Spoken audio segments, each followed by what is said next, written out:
ህወሓት በተለያዩ አቅጣጫዎች ጸረ ድሮን መትከሉ ተሰማ። ባለፉት ተከታታይ ቀናት የህወሓት ወታደራዊ ይዞታዎች ላይ ሰፊ የድሮን አሰሳ እየተደረገ ነው። ከወራት በፊት ጀነራል ምግበይ ኃይለ እነሱ ድሮን እንደታጠቁት ሁሉ እኛም ጸረ ድሮን በእጃችን አስገብተናል ሲሉ መናገራቸው ይታወሳል።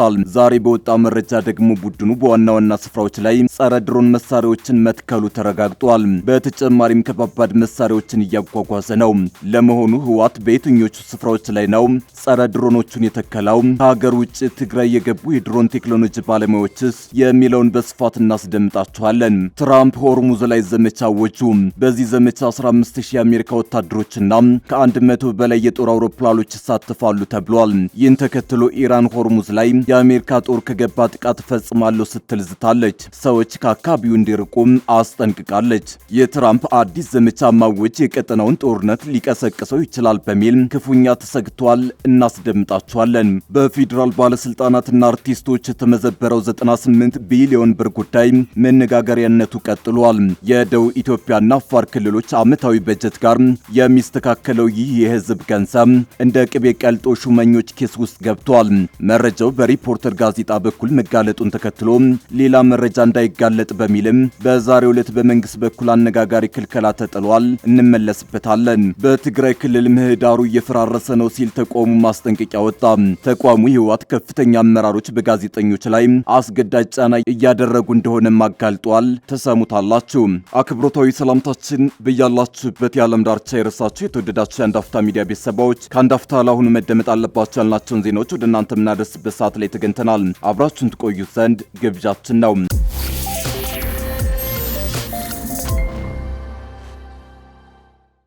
ትራምፕ ሆርሙዝ ላይ ዘመቻ አወጁ።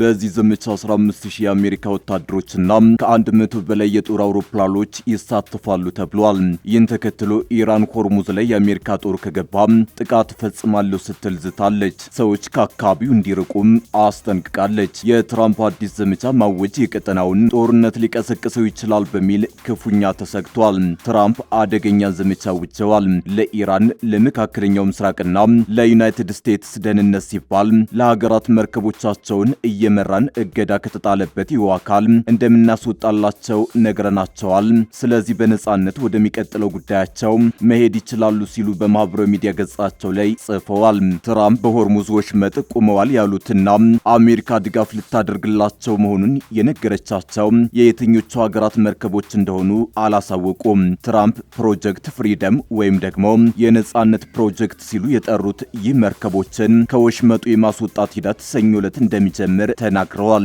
ትራምፕ ይህ መርከቦችን የማስወጣት ሂደትን ለማደናቀፍ የሚሞክር ካለ የኃይል እርምጃ እንደሚወስዱ አስጠንቅቀዋል። ኢራን ከየካቲት ወር መጨረሻ ጀምሮ በወሽመጡ ላይ የሚደረግ እንቅስቃሴን ሙሉ በሙሉ አግዳለች። ዩናይትድ ስቴትስ እንዲሁም ወደ ኢራን ወደቦች መርከቦች እንዳይገቡና እንዳይወጡ እገዳ መጣሏ ይታወሳል። የኢራን አብዮታዊ ዘብ አዛዥ የነበሩትና አሁን የፓርላማ አባል የሆኑት ኢብራሂም አዚዝ በማህበራዊ ሚዲያ ገጻቸው ላይ ማንኛውም የአሜሪካ ጣልቃ ገብነት እንደ የተኩስ አቁም ጥሰት ይቆጠራል ብለዋል። ትራምፕ በትሩዝ ሶሻል ልጥፋቸው ላይ የአሜሪካ ተወካዮች ከኢራን ጋር በጣም አዎንታዊ የሆነ ውይይት ማካሄዳቸውን ጠቅሰው ሁላችንንም በጣም በጎ ወደሆነ ነገር ይመራናል ብለዋል።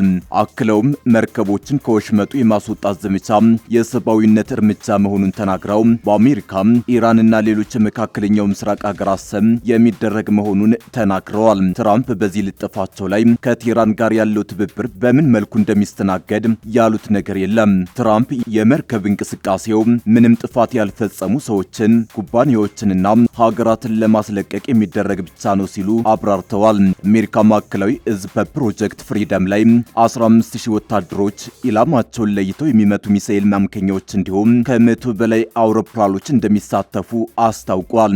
ይህን የአሜሪካ አዋጅ ተከትሎ ቴህራን ማስጠንቀቂያ ሰጣለች። የኢራን ማዕከላዊ እዝ ያወጣው መግለጫ ማንኛውም የውጭ ጦር ኃይል ወደ ወሽመጡ ለመግባትም ሆነ ለመቅረብ ቢሞክር በተለይ የጠባጫሪዋ የአሜሪካ ጦር ጥቃት እንፈጽማለን ብሏል።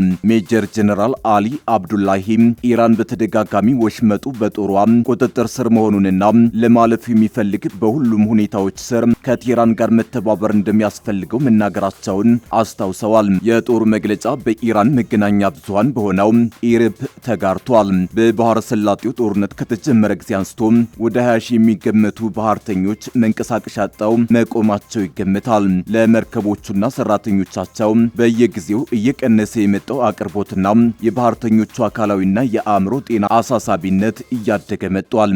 የዓለም 20 በመቶ የሚሆነው ነዳጅ፣ ዘይትና የተፈጥሮ ጋዝ የሚተላለፈው በሆርሙዝ ወሽመጥ በኩል ነው። ህወሓት በተለያዩ አቅጣጫዎች ጸረ ድሮን መትከሉ ተሰማ። ባለፉት ተከታታይ ቀናት የህወሓት ወታደራዊ ይዞታዎች ላይ ሰፊ የድሮን አሰሳ እየተደረገ ነው። ከወራት በፊት ጄኔራል ምግበይ ኃይለ እነሱ ድሮን እንደታጠቁት ሁሉ እኛም ጸረ ድሮን በእጃችን አስገብተናል ሲሉ መናገራቸው ይታወሳል። ዛሬ በወጣ መረጃ ደግሞ ቡድኑ በዋና ዋና ስፍራዎች ላይ ጸረ ድሮን መሳሪያዎችን መትከሉ ተረጋግጧል። በተጨማሪም ከባባድ መሳሪያዎችን እያጓጓዘ ነው። ህወሓት በየትኞቹ ስፍራዎች ላይ ነው ጸረ ድሮኖቹን የተከለው በሚለው ዙሪያ አንድ ወታደራዊ መረጃ ወጥቷል። አይኖች ሁሉ መቀሌ ላይ ተተክለዋል። አሁን ግጭት ይቀሰቀሳል በሚል ከፍተኛ ስጋት ሰፍኗል። በእርግጥም ግጭት መቀስቀሱ ከፍተኛ ደረጃ ላይ መድረሱን የሚያረጋግጡ ወታደራዊ መረጃዎች ከትግራይ እየተሰሙ ነው።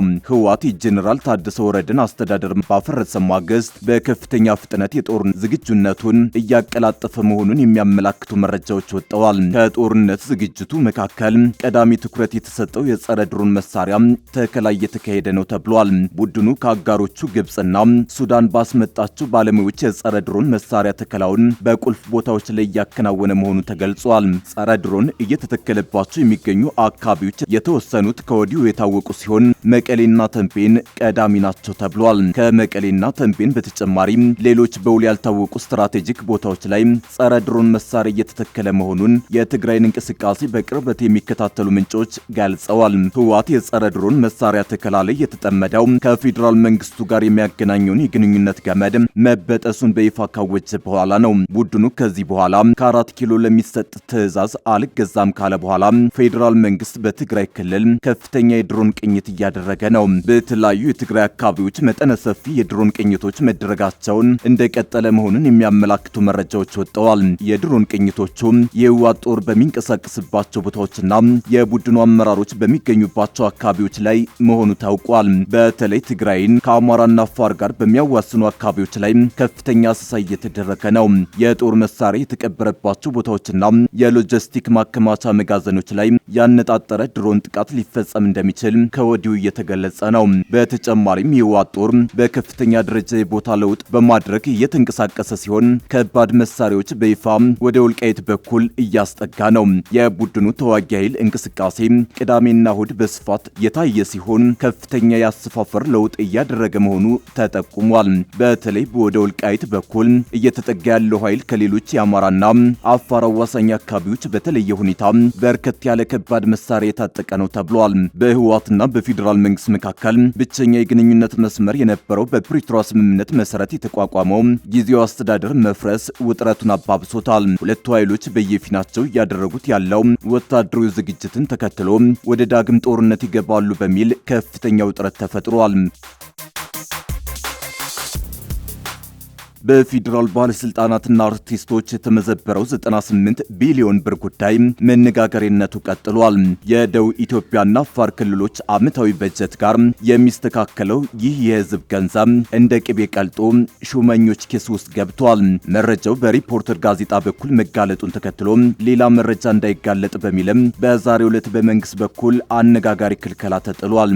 ሪፖርተር ጋዜጣ በትናንቱ እትሙ ባለስልጣናትና አርቲስቶች 98 ቢሊዮን ብር መመዝበራቸውን መዘገቡ መነጋገሪያ ሆኖ ውሏል። 98 ቢሊዮን ብር ማለት የኢትዮጵያ ዓመታዊ በጀት 5 በመቶ እንደማለት ነው። ይህ ብቻም አይደለም።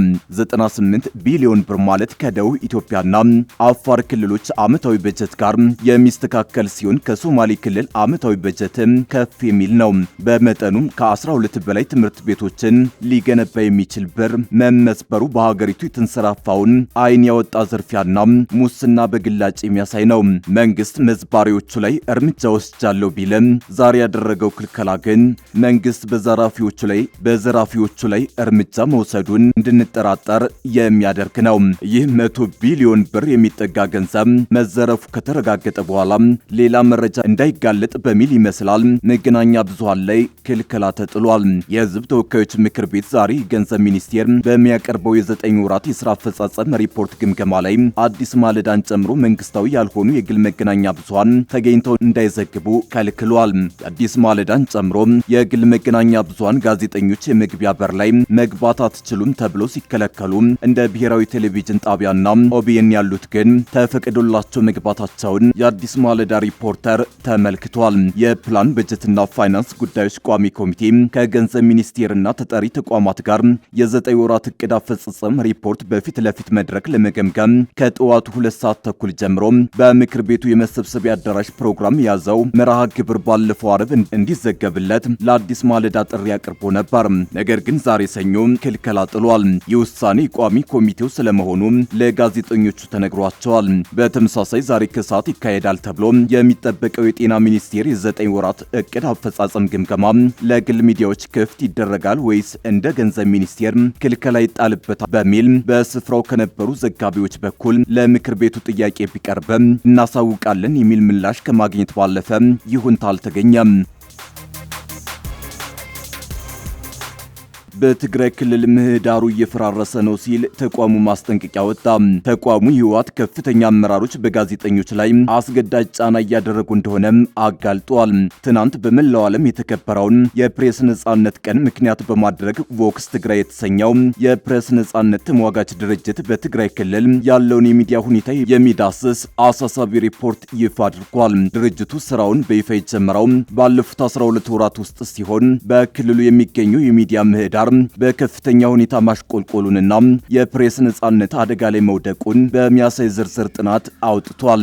ይህ ሪፖርት የተዘጋጀው በግል ሚዲያ ውስጥ ከሚሰሩ ጋዜጠኞች፣ ከሚዲያ ስራ አስኪያጆችና ቀደም ሲል በመንግስት መገናኛ ብዙሃን ውስጥ ይሰሩ ከነበሩ ባለሙያዎች ጋር በተደረገ ጥንቃቄ የተሞላበት የቀጥታ ቃለ መጠይቅ መሆኑ ተገልጿል። በሪፖርቱ ግኝት መሰረት በትግራይ ክልል የሚገኘው የሚዲያ ድባብ በአካላዊ ጥቃት፣ ያለአግባብ እስራት፣ ስልታዊ በሆነ የስነ ልቦና ጫናና በባለሙያዎች የጅምላ ስራ መልቀቅ የታጀበ ሆኗል። የግል ሚዲያ ባለሙያዎች በመስክ ስራ ወቅት የተኩስ ጥቃትን ጨምሮ መደበኛ የሆነ የፖሊስ ትንኮሳና በአስፈሪ ስልኮች የታጀበ የስም ማጥፋት ዘመቻ እየደረሰባቸው ይገኛል። ለዚህም እንደ ማሳያ በቅርቡ በመጋቢት ወር የታሰሩትን የሮማን ኦንላይን ጋዜጠኛ ሸዊት ገብረ እግዚአብሔርንና የትግራይ ቴሌቪዥን ባለሙያ የነበረውን ዮሐንስ በርህን መጥቀስ እንደሚቻል ሪፖርቱ አመልክቷል። ምንም እንኳን ሁለቱም ጋዜጠኞች በዋስ ቢፈቱ እስራቱ ባለስልጣናት ሐሳብን የመግለጽ ነጻነትን ወንጀል ለማድረግ እየተጠቀሙበት መሆኑን ያሳያል። ከግል ሚዲያዎች በተጨማሪም በመንግስትና በድርጅት ስር የሚገኙት እንደ ትግራይ ቴሌቪዥንና ድምፀ ወያኔ ያሉ ተቋማት ከባድ ውስጣዊ ቀውስ ውስጥ እንደሚገኙ ተጠቁሟል። ከ2018 ዓመተ ምህረት መጀመሪያ ጀምሮ ቢያንስ 23 ጋዜጠኞችና የሚዲያ ባለሙያዎች ስራቸውን በፍቃዳቸው ለቀዋል ወይም ደግሞ ያሉበት ሳይታወቅ ተሰውረዋል። ለዚህ ጅምላ ስራ መልቀቅ ዋነኛ ምክንያት ደግሞ ከባድ የአርትዖት ጣልቃ ገብነት፣ ለተወሰኑ ቡድኖች ፍላጎት እንዲሰሩ የሚደረግ ጫናና የደሞዝ መዘግየት የፈጠረው የኢኮኖሚ ችግር መሆኑ በዝርዝር ተቀምጧል። ይህ የጠነከረ ጫና በክልሉ የሚገኙ የሚዲያ ባለሙያዎች በብዛት እንዲሰደዱ ምክንያት ሆኗል። ባለፈው 1 ዓመት ውስጥ ብቻ 7 የግል ሚዲያ ድርጅቶችና 8 ታዋቂ ጋዜጠኞች ክልሉን ለቀው ለመውጣት ተገደዋል ያለው ሪፖርቱ በተለይም ከየካቲት ጀምሮ ባሉት 40 ቀናት ውስጥ በደረሰባቸው ከፍተኛ ክትትልና ጥቃት የተነሳ አብዛኛው ባለሙያ የተሰደደበት ወቅት መሆኑ ተገልጿል። ቮክስ ትግራይ ይህንን ሁኔታ አስመልክቶ ባወጣው በዚህ መግለጫ የክልሉ ባለስልጣናት በጋዜጠኞች ላይ የሚያደርጉትን ክትትልና እስራት በአስቸኳይ እንዲያቆሙ፣ የፌዴራል መንግስት ደግሞ የሚዲያ ፍቃዶችን ከመሰረዝ እንዲታቀብና የክልሉን በጀት እንዲለቅ ጥሪ አቅርቧል።